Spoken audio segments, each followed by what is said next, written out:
Bab pikiran dan pengobatan, subbab pikiran tubuh, bagaimana emosi mempengaruhi kesehatan.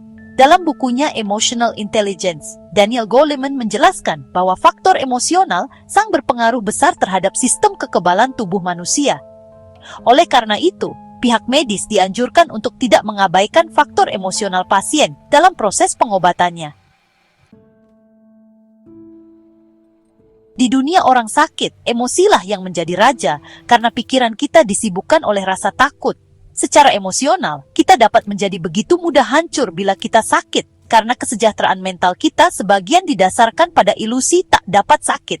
Sakit, terutama sakit berat, menghancurkan ilusi tersebut, menyerang anggapan bahwa dunia pribadi kita itu aman dan sentosa.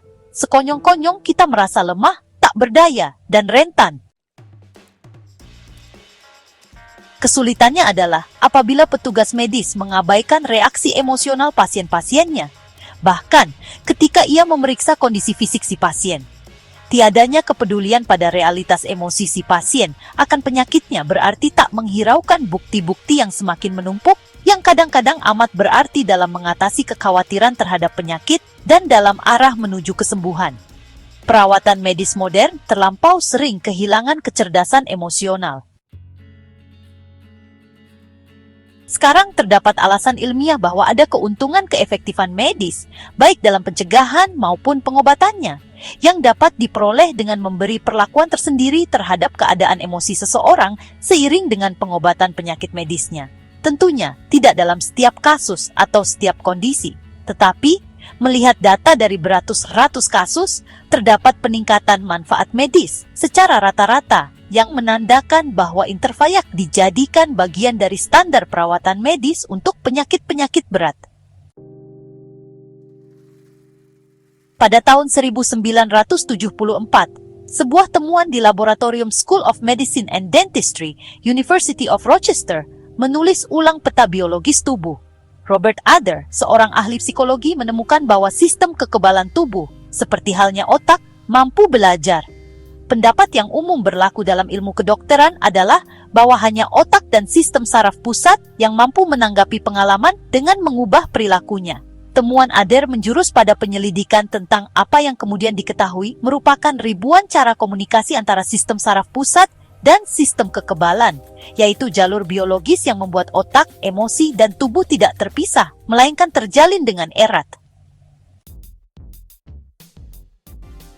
Sistem kekebalan adalah otak tubuh, begitu istilah yang dikemukakan Francisco Varela, seorang ahli ilmu saraf di École Polytechnique di Paris, untuk mendefinisikan indera tubuh tentang tubuh itu sendiri. Sel-sel kekebalan tubuh beredar dalam aliran darah ke seluruh tubuh, praktis bersentuhan dengan setiap sel lainnya.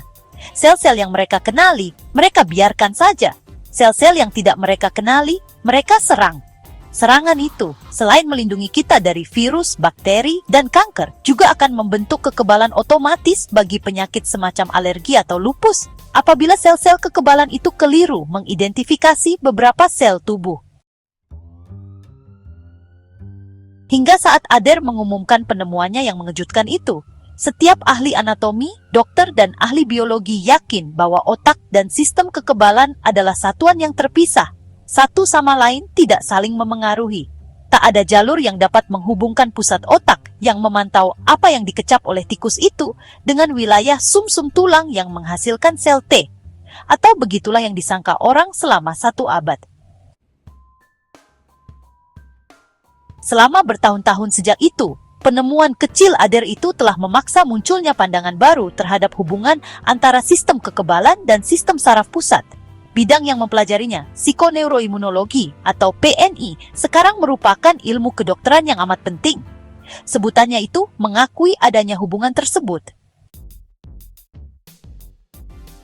Suatu kelompok peneliti menemukan bahwa pembawa-pembawa pesan kimiawi yang bekerja paling ekstensif baik dalam otak maupun dalam sistem kekebalan adalah mereka yang paling banyak mengisi wilayah-wilayah saraf yang mengatur emosi. Beberapa petunjuk paling kuat bagi jalur fisik langsung yang memungkinkan emosi memengaruhi sistem kekebalan ditemukan oleh David Felten, seorang rekan Adler.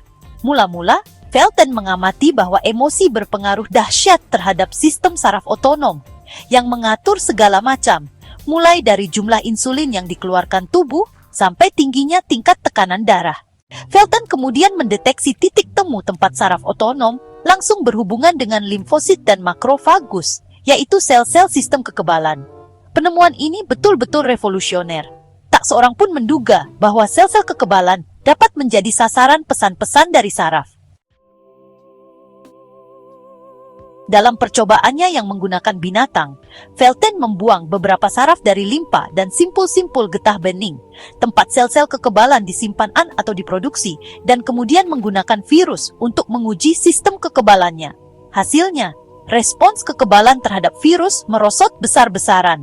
Kesimpulannya adalah bahwa tanpa ujung-ujung saraf itu, sistem kekebalan tidak memberi respons sebagaimana mestinya terhadap serangan virus atau bakteri. Pendek kata, sistem saraf bukan saja berhubungan dengan sistem kekebalan, melainkan sangat penting agar fungsi kekebalan dapat berjalan sempurna. Jalur penting lain yang menghubungkan emosi dengan sistem kekebalan adalah melalui pengaruh hormon yang dilepaskan apabila mengalami stres. Katekolamin, yang juga dikenal sebagai adrenalin dan noradrenalin, kortisol dan prolaktin, serta candu-candu alamiah, yaitu beta-endorfin dan enkefalin, dilepaskan selama terjadi rangsangan stres. Masing-masing mempunyai pengaruh kuat terhadap sel kekebalan. Meskipun hubungan itu rumit, pengaruh utamanya adalah ketika hormon-hormon itu menyebar ke seluruh tubuh, fungsi sel kekebalan dihambat. Stres menekan perlawanan sistem kekebalan, sekurang-kurangnya untuk sementara, mungkin untuk menghemat energi yang diprioritaskan bagi keadaan darurat yang memerlukannya dengan segera, yang lebih mendesak untuk kelangsungan hidup. Tetapi, apabila stres berlangsung terus-menerus dan menghebat, penekanan itu dapat bersifat permanen. Ahli-ahli mikrobiologi dan ilmuwan-ilmuwan lain menemukan semakin banyaknya hubungan semacam itu antara otak dan sistem kardiovaskular dan kekebalan, setelah pada akhirnya mau menerima pengertian yang tadinya dianggap radikal yang menyatakan adanya hubungan-hubungan itu. Untuk mendapatkan buku Emotional Intelligence karya Daniel Goleman, klik tautan pada deskripsi video ini untuk melakukan pembelian secara online di bellbook.com. Bellbook.com adalah toko buku online yang sudah berdiri sejak tahun 2009 dan melayani pengiriman ke seluruh wilayah di Indonesia.